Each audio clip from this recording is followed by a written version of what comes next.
જય શ્રી કૃષ્ણ મિત્રો, તો મારું સ્વાગત છે પ્રાર્થના ચેનલ પર। આજે આપણે જાણશું ગાયત્રી માતાજીની વ્રતની વાર્તા।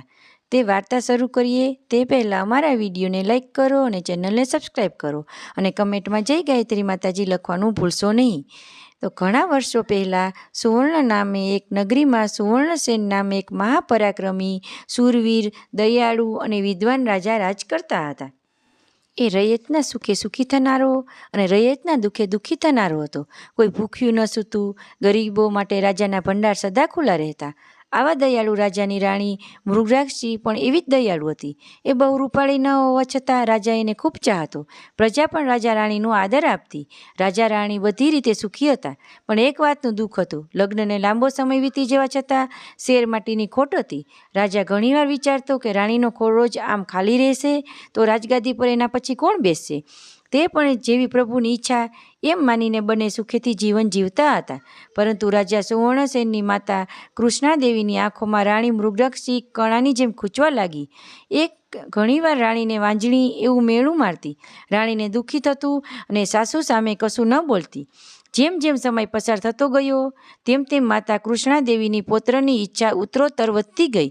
એણે પોતાના પુત્રના કાનમાં ભંભેરવા માંડ્યા, જેથી રાજા સુવર્ણસેનને બીજા લગ્ન કરી લે।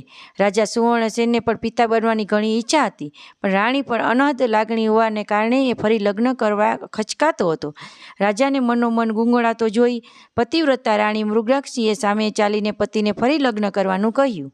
માતા કૃષ્ણદેવીએ પોતાના પુત્રને ફરી લગ્ન કરવા ખૂબ સમજાવ્યો, પણ રાજા સ્પષ્ટ હા પાડતો ન હતો। માતા કૃષ્ણદેવીએ તેમના જ રાજાના જાગીરદારની 16 વર્ષની અતિશય સુંદર પુત્રી રૂપાને મહેલમાં બોલાવી। એનું રૂપ અને યૌવન જોતાં જ રાજા મોહાત બની ગયો અને એને તરત જ લગ્ન કરવાની હા પાડી દીધી। રાજાના ફરી લગ્ન થયા। રાણી મૃગરાક્ષી કડવો ઘૂંટ પીને રહી ગઈ। નવી રાણી આવ્યા પછી રાણી મૃગરાક્ષીને મહેલનો એક ઓરડો સોંપી દેવાયો અને એક દાસી અપાઈ। જોતજોતામાં નવી રાણીને આખા મહેલ પર પોતાની સત્તા સ્થાપી દીધી।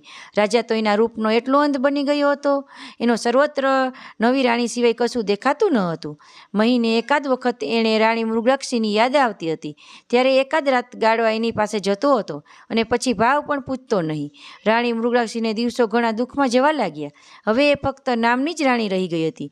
દાસીઓ પણ એની આજ્ઞાનું ખુલ્લેઆમ ઉલ્લંઘન કરતી હતી અને ઉપરથી નવી રાણીનો ત્રાસ તો હતો જ। એને 2 ટક ખાવાનું મળતું, બાકી કંઈ ન મળતું। એક દિવસની વાત છે, એક ગરીબ બ્રાહ્મણ ભિક્ષાવૃત્તિ માટે મહેલમાં આવ્યો। નવી રાણીને તો ધર્મ ધ્યાનમાં જરા પણ શ્રદ્ધા ન હોવાથી એણે આ બ્રાહ્મણનું અપમાન કરીને કાઢી મૂક્યો। બ્રાહ્મણ નિરાશ થઈ પાછો ફર્યો। ત્યાં જ મૃગરાક્ષીની નજર એના પર પડી। એણે બ્રાહ્મણને બોલાવ્યો અને પોતાના મહેલની જે ભોજન આપ્યું હતું એમાંથી બ્રાહ્મણને જમાડ્યા। બ્રાહ્મણ 3 દિવસથી ભૂખ્યો હતો। જમ્યા પછી રાણીને આશીર્વાદ આપતા બોલ્યો, હે રાણી, તે મારી આંતરડી ઠાળી છે। માં ગાયત્રી માં તારી આંતરડી ઠાળશે। તું વિધિપૂર્વક માં ગાયત્રી માતાજીનું વ્રત કર। બ્રાહ્મણે ગાયત્રી વ્રતની વિધિ જણાવી।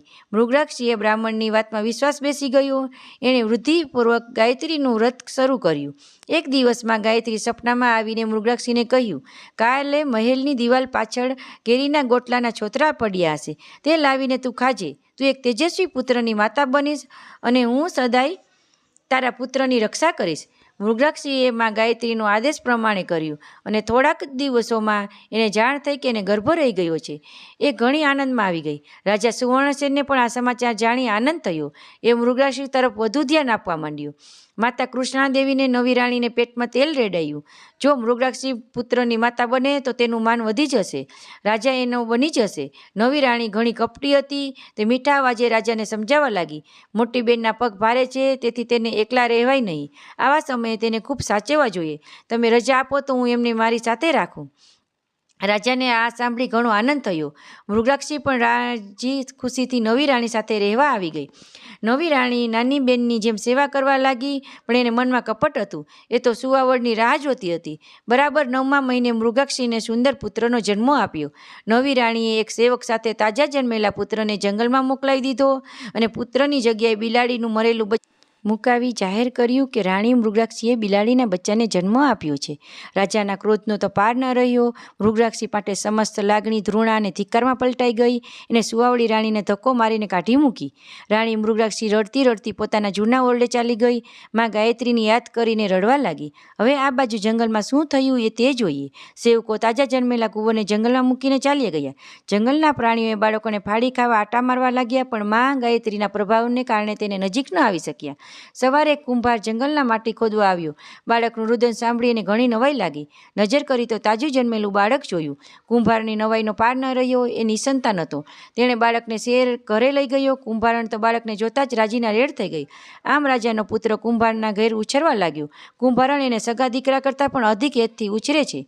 એમ કરતાં કરતાં કુંવર 5 વર્ષનો થઈ ગયો. કુંભારે એને માટીના એક ઘોડો બનાવી આપ્યો.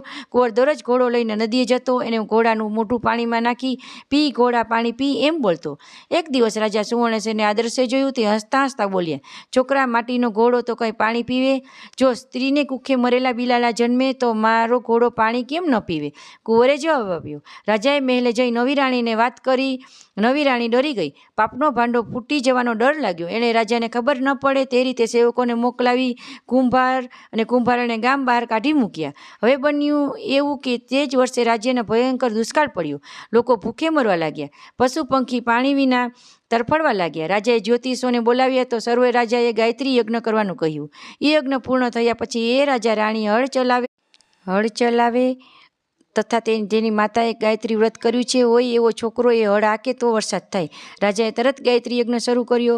માં ગાયત્રીની પ્રેરણાથી કુંવર પોતાના માતા પિતા સાથે યજ્ઞ જોવા આવ્યો. માએ યજ્ઞ હોવાથી હજારોની ભીડ હતી. બધાને રાજા તરફથી મફત ખાવા પીવાનું મળતું હતું. 8 દિવસ યજ્ઞ પૂર્ણ થયો.